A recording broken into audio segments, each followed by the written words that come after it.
Hi friends, എല്ലാവർക്കും great eagle tech go charting powered by Mallu market profile weekly വ്യൂവിലേക്ക് ഏവർക്കും സ്വാഗതം.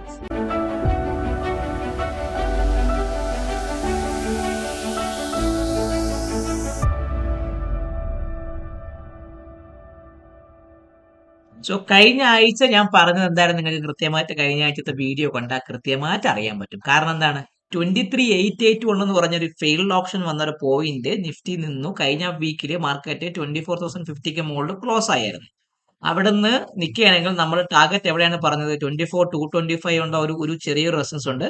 അതിന് മുകളിൽ 25,325, അതിന് മുകളിൽ നിൽക്കുകയാണെങ്കിൽ ഈ 24,530 എന്ന് പറയുന്ന ഫെയിൽഡ് ഓപ്ഷൻ ടാർഗറ്റും ഒരു വീക്കിലി ബേസിൽ ഉണ്ടായിരുന്നു.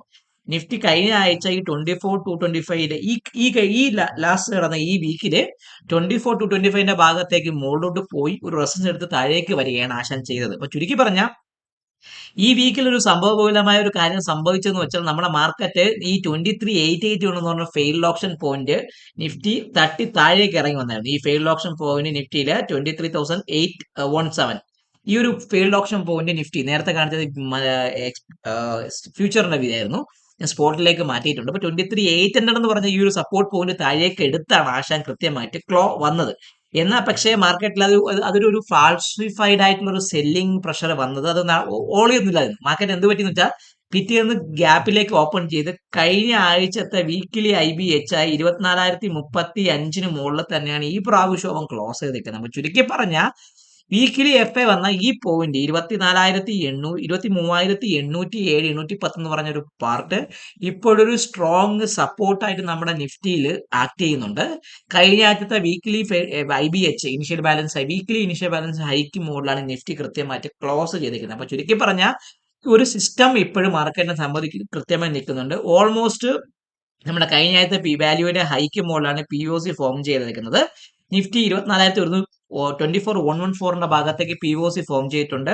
24,056 ഭാഗത്തേക്കാണ് നിഫ്റ്റി കൃത്യമായിട്ട് മാർക്കറ്റ് ക്ലോസ് ചെയ്തിരിക്കുന്നത്. അപ്പൊ നിഫ്റ്റിയെ സംബന്ധിച്ച് കടക്കേണ്ടത് ആദ്യമായി നമ്മൾ ഈ വീക്കിൽ നോക്കി, ഈ വരുന്ന വീക്കിൽ നമ്മൾ നോക്കേണ്ടത് പറഞ്ഞാൽ ഒരു ന്യൂട്രൽ, അതായത് നിഫ്റ്റി ഒരു പക്ക പറയുകയാണെങ്കിൽ ഒരു ന്യൂട്രൽ വീക്കായിട്ടാണ്. കഴിഞ്ഞ ആഴ്ച നമ്മൾ ഇവിടെയായിരുന്നു ഓപ്പൺ ചെയ്ത് 24,112 ഭാഗത്ത് കിടന്നു. പിറ്റേന്ന് ഗ്യാപ് ഡൗൺ ഓപ്പൺ ചെയ്ത് താഴേക്ക് ഇറങ്ങി വന്നിട്ട് അതിന്റെ പിറ്റേ ദിവസം മാർക്കറ്റ് ഇത് റിവേഴ്സ് ചെയ്തു. നിഫ്റ്റിയെ സംബന്ധിച്ച് പറയുകയാണെങ്കിൽ കഴിഞ്ഞ ആഴ്ചത്തെ വീക്ക് ലോയെ കാട്ടി ന്യൂട്രൽ എക്സ്ട്രീം ഡൗൺ ആയിട്ടാണ് അവൻ ക്ലോസ് ചെയ്തേക്കുന്നത്. ചെറിയൊരു ന്യൂട്രൽ എക്സ്ട്രീം ഡൗൺ, അങ്ങനെ വലുതായിട്ടുള്ള ഡിഫറൻസ് ഒന്നുമില്ല. ക്ലോസിംഗ് 24,056 ഭാഗത്തേക്കും POC നിൽക്കുന്ന 24,114 ഭാഗത്തേക്കും. അപ്പൊ ചുരുക്കി പറഞ്ഞാൽ എനിക്ക് ഈ ആഴ്ച ഞാൻ പറയാനുള്ള കാര്യം, നിഫ്റ്റിയെ സംബന്ധിച്ച് പറയുകയാണെങ്കിൽ 23,900 24,200 ഇടയ്ക്കുള്ള റേഞ്ച്, 300 പോയിന്റിന്റെ റേഞ്ചിനകത്താണ് നിഫ്റ്റി കിടന്ന് കളിക്കുന്നത്. ഇതിനകത്ത് കിടന്ന് മാർക്കറ്റ് കളിക്കുകയാണെങ്കിൽ 24,100 24,000 ഇടയ്ക്കുള്ള ഒരു എക്സ്പയറി ആയിരിക്കും എന്റെ മനസ്സിൽ കൃത്യമായിട്ട് കാണുന്നത്. ഇല്ല, 24,216 മുകളിൽ മാർക്കറ്റ് സസ്റ്റെയിൻ ചെയ്ത് നിൽക്കുകയാണെങ്കിൽ നിഫ്റ്റിയെ സംബന്ധിച്ച് എങ്ങോട്ട് പോവാം? നമ്മൾ ഈ പറഞ്ഞ 24,406 എന്ന് പറഞ്ഞ ഈ ഒരു റേഞ്ച്, ഏത് പ്രാവശ്യം റേഞ്ച്, നമ്മുടെ 13 ഏപ്രിൽ തൊട്ട് 10 മെയ് വരെയുള്ള ഈ ഒരു ലാർജ് റേഞ്ചിന്റെ വാല്യൂ ഏരിയ ഹൈ ആയ 24,406 ഭാഗത്തേക്ക് നിഫ്റ്റി പോകാനുള്ള ചാൻസ് കൂടുതലാണ്. ഈ 24,406 മുകളിൽ സസ്റ്റെയിൻ ചെയ്യുന്നുണ്ടെങ്കിൽ അവനെ സംബന്ധിച്ച് നമ്മുടെ ഫെയിൽഡ് ഓപ്ഷന്റെ വീക്കിലി ഫെയിൽഡ് ഓപ്ഷന്റെ ടാർഗറ്റ് ആയ 24,530 ഭാഗത്തേക്ക് നിഫ്റ്റി പോകാനുള്ള ചാൻസ് വളരെ കൂടുതലാണ്. ഇതാണ് എനിക്ക് പറയാനുള്ള ഒരു ഓവറോൾ അപ്സൈഡിന്റെ നിഫ്റ്റിയുടെ ഒരു വ്യൂ.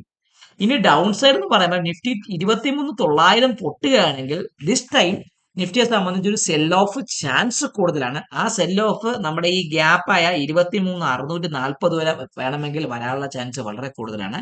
അതൊന്ന് ഓർത്ത് വെച്ചേക്കുക. നിഫ്റ്റി 23,900 പൊട്ടുകയാണെങ്കിൽ ദിസ് ടൈം ഈ ഒരു ഗ്യാപ്പ് ഫില്ല് ചെയ്യാനുള്ള ഒരു മൊമെന്റം വരാനുള്ള ചാൻസും കൂടുതലാണ്. പക്ഷെ ഇപ്പോഴത്തെ ഒരു പോണ പോക്കില് എന്നെ സംബന്ധിച്ച് ഒരു ഡൗൺ സൈഡ് മാർക്കറ്റിന്റെ ഒരു മൂവ്മെന്റ് ഞാൻ പ്രതീക്ഷിക്കുന്നില്ല. ഐതർ നമ്മൾ 24,000 24,100 ഇടയ്ക്കുള്ള ഭാഗത്തേക്ക് എക്സ്പയർ ചെയ്യാനോ അല്ല എങ്കിൽ 24,200 മുകളിലൊരു ഷോർട്ട് കവറിംഗ് റാലി തരാനുള്ള ചാൻസ് നിഫ്റ്റിയെ സംബന്ധിച്ച് വളരെയധികം കൂടുതലാണ്. ഇതാണ് എനിക്ക് ഓവറോൾ നിഫ്റ്റിയിൽ പറയാനുള്ള ഒരു മൂവ്മെന്റ് സൈഡ് വരേണ്ടത്. ഇനി അടുത്ത് നോക്കേണ്ടത് നമ്മളെ ബാങ്ക് നിഫ്റ്റി നോക്കിക്കഴിഞ്ഞാൽ കഴിഞ്ഞ മൺഡേയിൽ നിന്ന് മാർക്കറ്റ് ന്യൂട്രൽ എക്സ്ട്രീം വന്നിട്ട് ബാങ്ക് നിഫ്റ്റി ഒരു ന്യൂട്രൽ എക്സ്ട്രീം അപ്പായിട്ടാണ് നമ്മളെ ബാങ്ക് നിഫ്റ്റി ക്ലോസ് ചെയ്തേക്കുന്നത്.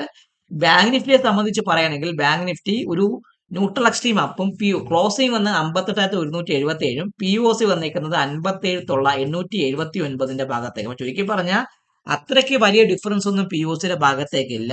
ബാങ്ക് നിഫ്റ്റിയെ സംബന്ധിച്ച് 58,500 ഞാൻ പറഞ്ഞു 58,500 എന്നുള്ള ഭാഗം ഇപ്പോഴൊരു സ്ട്രോങ് റെസിസ്റ്റൻസ് ഈ ഒരു പണ്ടോ ഈ 58,666 വീക്ക്ലി ബേസിസിൽ ഒരു സ്ട്രോങ് റെസിസ്റ്റൻസ് സെല്ലിംഗ് പോയിന്റ് ആയിട്ട് മാർക്കറ്റിൽ വർക്ക് ചെയ്യുന്നുണ്ട്. 58,666 മുകളിൽ സസ്റ്റെയിൻ ചെയ്യുന്നുണ്ടെങ്കിൽ ബാങ്ക് നിഫ്റ്റിക്ക് എങ്ങോട്ട് പോവാം?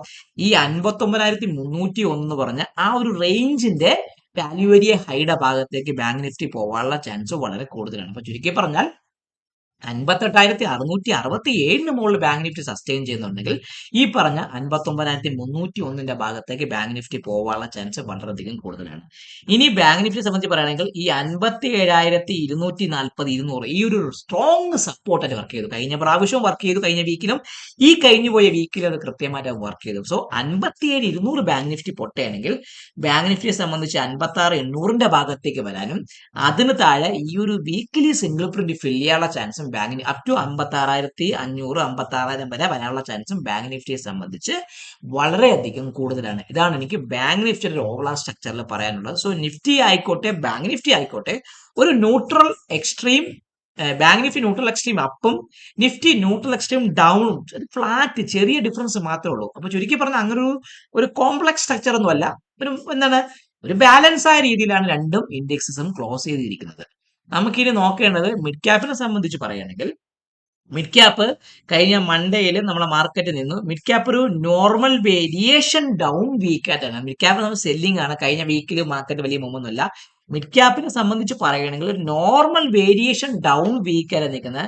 കഴിഞ്ഞ 2 വീക്കിൽ ഓൾമോസ്റ്റ് വാല്യൂ ഏരിയ ഹൈയും വാല്യൂ ഏരിയ ലോയും ഒക്കെ സെയിം ആയതുകൊണ്ട് ഞാൻ ഇതിനെ മെർജ് ചെയ്ത് എന്താണ് നോക്കുമ്പോൾ ഒരു പെർഫെക്റ്റ്ലി ഒരു ബാലൻസ് ആയിട്ട് 14,457 താഴെ ക്ലോസ് ചെയ്തിട്ടുണ്ട്.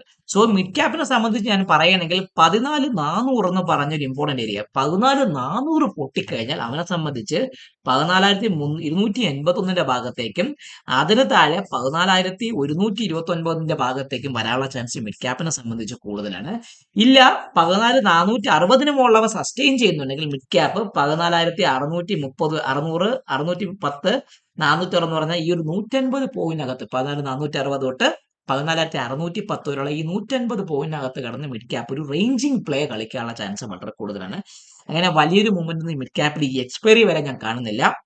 എന്തെങ്കിലും മൂവ്മെന്റ് സംഭവിക്കുന്നുണ്ടെങ്കിൽ എക്സ്പയറിക്ക് ശേഷമായിരിക്കും എനിക്ക് മിഡ് ക്യാപ്പിൽ പ്രതീക്ഷയുള്ളത്. അപ്പൊ ചുരുക്കി പറഞ്ഞാൽ ഈ ഒരു ഇതാണ് എനിക്ക് വീക്കിലി ആയിട്ടുള്ള ഒരു ഓവറോൾ സ്ട്രക്ചറിൽ പറയാനുള്ളത്. സോ നിഫ്റ്റിയെ സംബന്ധിച്ച് പറയുകയാണെങ്കിൽ ന്യൂട്രൽ എക്സ്ട്രീം ഡൗൺ ആണ്. POCയും ക്ലോസിംഗ് പ്രൈസും തമ്മിൽ ഒരു 80 പോയിന്റ് POC 24,114 ഭാഗത്തും ക്ലോസ് 24,56 ഭാഗത്ത് നിൽക്കുന്നുണ്ട്. വലിയ ഡിഫറൻസ് ഒന്നുമില്ല. ബാങ്ക് നിഫ്റ്റി ന്യൂട്രൽ എക്സ്ട്രീം അപ്പാണ്. 58,172 ഭാഗത്ത് ക്ലോസ് ചെയ്തിട്ടുണ്ട്. 57,900 ഭാഗത്താണ് POC വരുന്നത്. അപ്പൊ അവ തമ്മിൽ വലിയ ഡിഫറൻസ് ഇല്ലാത്തതുകൊണ്ട് ഈ രണ്ടും ഒരു ബാലൻസ് സ്ട്രക്ചറിലാണ് ഫോക്കസ് ചെയ്യേണ്ടത്.